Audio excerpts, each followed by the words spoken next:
Hindi lahat ng imbitasyon ay obligasyon. Magandang araw sa inyong lahat. Kung ikaw ay isang young professional, may trabaho, may sweldo, pero pakiramdam mo palaging nauubos ang pera bago pa matapos ang buwan, well, para sa iyo ang usaping ito. Payday ngayon at para sa maraming Pilipino, ang payday ay halo ng saya at kaba. Do you agree with that? Well, masaya dahil may pumasok na pera, kaba dahil alam mong ang bilis nito mawawala.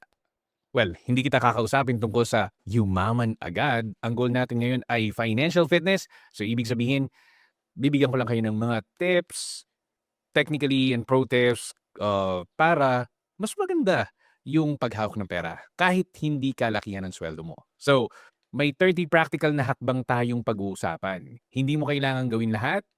Kung may mapulot kang 5 or 10, malaking tulong na yun sa buhay mo. Well, simulan na natin sa pinakaimportante, cash control. Ang unang hakbang mo, bayaran mo muna ang sarili mo. So, pagpasok ng sweldo mo, magtabi ka, especially for savings, kahit 5% lang, kung sumasahod ka ng 20,000, at least 1,000 pesos iyon. Hindi ito sobra, hindi rin ito optional. Kung palagi kang nauuna sa gastos bago sa ipon, well, palagi kang mauubusan. Ikalawa, mag-withdraw ka lang ng pera na kailangan mo sa susunod na 15 na araw. So, again, kapag lahat ng pera mo nasa ATM mo or e-wallet, pakiramdam mo kaya mong gumastos. Kapag cash na lang ang hawak mo, mas maingat ka. And there's a psychological study behind that. Ikatlo, magtabi ng isang buffer amount na hindi gagalawin. Halimbawa, 2,000 pesos para ito sa totoong emergency sa loob ng buwan. Hindi para sa sale, hindi para sa biglaang aya ng barkada. And kung parati kang napapa-say yes kaagad, then hindi mo dapat gastusin yung itinabi mo nung nakaraan para may panggastos ka together with the barkada. So again, emotional control, ika nga. Ika-4, ihiwalay mo agad ang pambayad ng bills. So, ang upa, kuryente, tubig, internet, utang, well, kapag hinalo mo ito sa pang-araw-araw na gastos, well, unti-unti itong nauubos ng hindi mo namamalayan. Ika-5, i-track mo lahat ng gastos mo ngayong araw. Isulat mo kahit sa isang notes mo sa cellphone. Hindi mo kailangan gawin araw-araw, habang buhay. Gawin mo lang ngayon for the meantime. Awareness pa lang, bawas gastos na. Kung dito ka pa lang titigil, mas maayos na ang cash flow mo kaysa kahapon. Again, if you're gonna be looking at it, may logical explanation behind that. Kasi kapag nilagay mo sa notes mo, ito pinakamaganda. Nakikita mo kaagad kung ano yung worthy to keep. Ibig sabihin, bakit nga ba ito nandirito? And the next payday mo, you might eradicate that one already. Kasi nga, uh, once you see it, then it will be a lot easier for you to control. Ang mahirap kasi dito, hindi mo alam kung saan ka nabubutasan and kung saan ka parating napapa-oo. Eh, ang problema dahil sa medyo unaware ka o technically unaware ka talaga, eh, hindi mo talaga siya makontrol. That's why I'm recommending you, put it in a notes, put it in an Excel file. My mom or my mom's still using her notebook to control the cash flow. Ako naman, I'm using Excel file para isang one whole sheet at the end of the day. So, mas nakikita ko kung ano yung tatanggalin, ano yung iki-keep along the way. Yan. So, when it comes to debt management, ito naman ang mabibigay kong practical na mga tips. Ito yung ika-6, kung may credit card ka, magbayad ka lang kung may credit card ka, magbayad ka ng lampas sa minimum. Kahit 500 o 1,000 pesos na dagdag, ang minimum payment ay hindi solusyon. Trap iyon para tumagal ang utang mo. Ika-7, unahin ang utang na may pinakamataas na interes. Kadalasan, credit card ito. Umaabot ng halos 36% kada taon ang interes. Iyan ang kinakain sa future sweldo mo. Ika-8, iwasan muna ang bagong installment at buy now, pay later ngayong payday. So for example, 'di ba, recently, kung nag-experience ka ng fasting, why don't you go ahead and do the same fasting as well? For the next 6 months, I'm not gonna be buying any gadgets. Wow! That's gonna be a really good thing. For the next 6 months, I'm going to uninstall my e-commerce platform. All e-commerce platform. Or di kaya, for the next 6 months, magbabayad lang ako ng utang at wala ng other utang. That will create more momentum for you. Again, so ikasyam, kapag tapos ka, kausapin ang mga pinagkakautangan mo bago ka malate. Dahil it will help them navigate kung paano ka magkakaroon ng mga tsansa na maintindihan ng mga taong ito kung maaga kang magsabi. Kapag tahimik ka at hindi nagbayad, doon nagiging problema kasi ire-report ka. Ikasampu, kung may extra kang pera, ibawas mo sa principal, hindi lang sa interes. Mas maikli ang buhay ng utang kapag principal ang nababawasan. Ngayon, punta tayo sa pang-araw-araw na gastos. Ito yung mga daily expenses. Let's say for example, ikalabing-isa, magplano ka ng pagkain para sa susunod na 7 araw. Ang pagkain na walang plano, ang number one na sumisira ng budget. Kung ikaw ay yung tipo ng tao na foodie, ika nga, at ikaw ay currently parating napapa-say yes to all the milk tea out there, to all the samgyupsal anytime, or di kaya napapasama ka all the time sa mga shopping spree ng mga kaibigan mo, dun tayo lalo nagkakaroon ng problema dahil wala yan sa budget. Ikalabing-dalawa, magbaon ka sa unang linggo pagkatapos ng payday. Well, hindi mo kailangang gawin habang buhay. Well, 1 linggo lang, malaki na ang natitipid mo. And meron tayong 52 weeks in a year. Kung ikaw ay pumapasok at least 52 weeks a year at ang minimum mo is, let's say for example, 1,000 ka per day, ang nagagastos mo, that's 52,000. Kung kalahatiin mo yun, that's 26,000 ang natipid mo. So think about that. Ikalabing-tatlo, i-delay mo ng 72 araw. Ikalabing-tatlo, i-delay mo ng 72 hours ang hindi essential na bilihin. You know what? Maraming gastos ang nawawala kapag binigyan mo ng konting oras.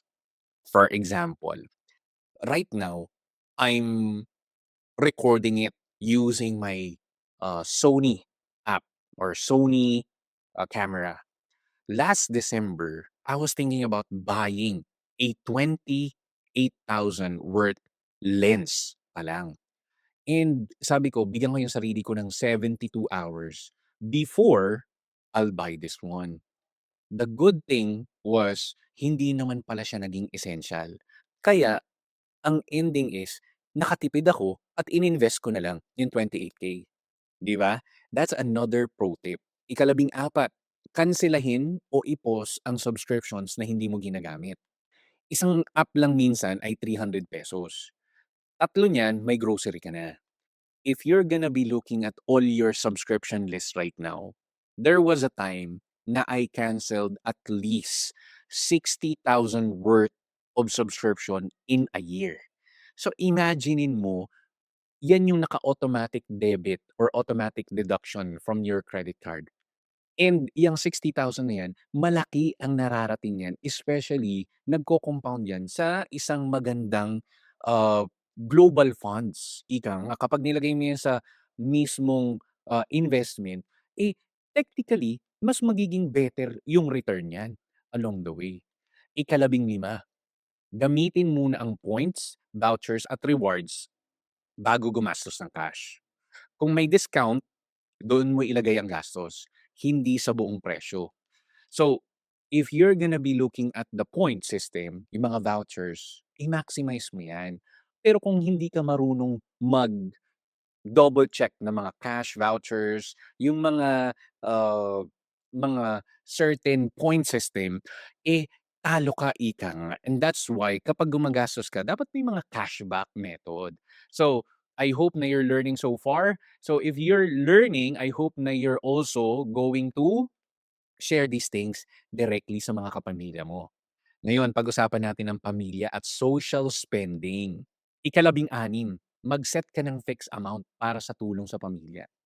Kapag wala kang limit, palagi kang mag-aabot hanggang ikaw ang maubos. Remember this, it's not easy to be a breadwinner. And marami sa ating mga kaibigan, mga kakilala na breadwinner ka at hindi mo alam kung hanggang saan yung limit mo. Akala mo unlimited ka, pero remember, may pamilya ka rin or magkakaroon ka rin ng pamilya. At kung ikaw ay magtatayo na ng sarili mong pamilya at wala kang limit na siniset sa pagtulong, eh, ikaw rin ang mahihirapan along the way. Or sometimes, you're enabling your other family members to simply rely on you. And it's not gonna be good, especially in the long run. Ikalabing-pito, mag-yes ka lang sa obligasyong nasa budget mo na. Hindi lahat ng imbitasyon ay obligasyon. So let me repeat, hindi lahat ng imbitasyon ay obligasyon. Kaya you need to plan ahead para hindi ka yes all the time. Kaya kapag yung calendar mo parating walang specific information diyan, delikado kung wala kang mga to-do list at hindi mo inorganize 'yan at hindi mo rin inoptimize, well, dun ka rin mayayari along the way. Ikalabing-walo, iwasan ng pagpapautang kung hindi pasok sa monthly plan mo. Anong ibig sabihin? Kapag ikaw ang umutang para makapagpautang, may mali sa sistema. Let me repeat. Kapag ikaw ang umutang para makapagpautang, may mali sa sistema. So, again, saying no is essential, saying yes is essential, 'di ba? Dahil kung nasaid ka, pinautang mo pa, okey, at nangutang ka pa, yari ka, 'di ba? So, ikalabing-siyam, huwag mangako ng pera base sa bonus o inaasahang dadating. Ang bonus ay hindi sigurado, ang gastos ay sigurado. So, yung ating mga kababayan na nakikinig right now, merong mga tendencies na nangangako ka, napakadelikado nun at hindi kaaya-aya ang mangyayari sa'yo kapag kinontinue mo 'yang habit na 'yan. Ikadalawampu, mag-set ng boundaries ng maaga pa lang sa suweldo. Mas mahirap tumanggi kapag paubos na ang pera. Imaginin mo 'yun, kapag ikaw yung tipo ng tao na parating kapag ikaw yung tipo ng tao na parating walang boundaries, people will abuse you. Hindi lang sa pera, pero sa your schedule, sa mga resources mo, and ayaw mo nun. Sooner or later, you're thinking whether this one's gonna be worth it. And dahil sa ayaw mo masira yung relationship, obviously, naaagrabyado rin yung sweldo mo. Next naman natin ay savings and protection. So, 21, dagdagan ng emergency fund kahit maliit lang. Hindi ito paramihan, paramihan ito ng consistency. So, sa mga client natin or sa mga friends natin na nakikinig right now, ini-encourage ko kayo na magkaroon ka ng emergency fund para hindi ka mabaon sa utang. Kapag wala kang emergency fund, ma at ginawa mong credit card ang emergency fund mo, then yayariin ka ng credit card interest rates. And lastly, kung wala kang emergency fund at panay ang investments mo, then baka mamaya maibenta mo yung investments mo, and you don't want that. Ika-22, i-review kung may insurance premium na due ngayong buwan. That's why I always recommend you to create an Excel file. Yung Excel file mo, you write these things down and then you put it directly sa isang AI chat machine and then i-analyze exactly kung ano yung mga dapat iwan at ano yung mga dapat tanggalin at ano yung mga dapat i-retain. Remember, protection ng unang nawawala kapag hindi pinaghandaan. And that's the sad reality behind it. Ika-23, magbukas ng hiwalay na account para sa short-term goals. Kapag hiwalay ang pera, mas mahirap galawin. So, may tip ako dito. I recommend you to put it directly sa isang checking account na walang ATM para talagang pahirapan na galawin. At wala ka dapat online banking to do that, okay? Para at least kahit papaano, hindi mo pa rin magagalaw. Ika-24, i-automatic ang savings kung kaya. Meron tayong mga banks na commercial na pupuwedeng i-auto-debit ang mismong savings mo and then i-move directly to another bank account. Kapag automatic, hindi mo na kailangang mag-isip o magdesisyon. Ika-25, ilayo ang ipon sa spending account. Naku, maraming guilty dito. Kapag isang account lang lahat, mabilis mawala ang ipon. And that's why I always recommend na you need to have multiple bank accounts in a certain bank para mas easy for you to uh, get back on track. Dahil kapag na-mismanage mo yung isa, I can guarantee you kung lahat ng mismong pera mo inilagay mo dun, eh, sabit yan. Especially kapag na fraud ka. Ibig sabihin, merong mga scammers, mga phishing accounts, at the end of the day at the end of the day, mas mabilis mawala ang pera dun. At kung lahat ng ipon mo nandodo'n, yari tayo. That's why spread your risk, ika nga. When it comes to future planning, ito naman yung tip natin. Ika-26, balikan ang gastos mo sa huling 2 buwan. Hanapin yung pattern, doon mo makikita ang problema. Kaya nga sabi ko sa'yo kasi this is exactly what I'm doing right now. I put it directly in an Excel file and then I upload it directly sa isang, chat machine, okay, or sa isang LLM, and then I put the prompt na analyze exactly what are those, strengths and weakness and pattern ko in terms of spending. Mas easier 'yun para at least kahit papaano, you use the technology to help you understand what matters the most. Ika-27, we're almost done. Kung palaging mabigat ang January, i-adjust ang budget mo. Hindi kasalanan na mag-adjust, kasalanan ang magpanggap na kaya. Make sense, right? Ika-28, mag-set ng isang financial goal. Again, mag-set ng financial goal, isa lang, para sa susunod na 30 days. Para mas easier to accomplish. Isang goal, hindi 3, hindi 5. Ika-29, isulat ang isang money habit na titigilan mo na ngayong buwan. Isang malinaw na desisyon pa lang, sapat na. So, let's say for example, mahilig ka kumain, especially at night, or di kaya mahilig ka bumili ng gadgets kada payday, or di kaya madalas kang nabubudol regularly. Isang habit pa lang, that can change your finances already. Ika-30th, mag-schedule ka ng personal money review bago ang next payday. Remember, ang pera na hindi tinitingnan palaging nawawala. So to close everything, ang payday ay hindi tungkol sa paggastos, tungkol ito sa pagdedesisyon. Kapag nagdesisyon ka agad kung saan pupunta ang pera mo, mas kalmado ang buong buwan mo. Kung ikaw ay isang young professional at pakiramdam mo nahuhuli ka na, hindi ka huli. Kailangan mo lang ng mas malinaw na sistema.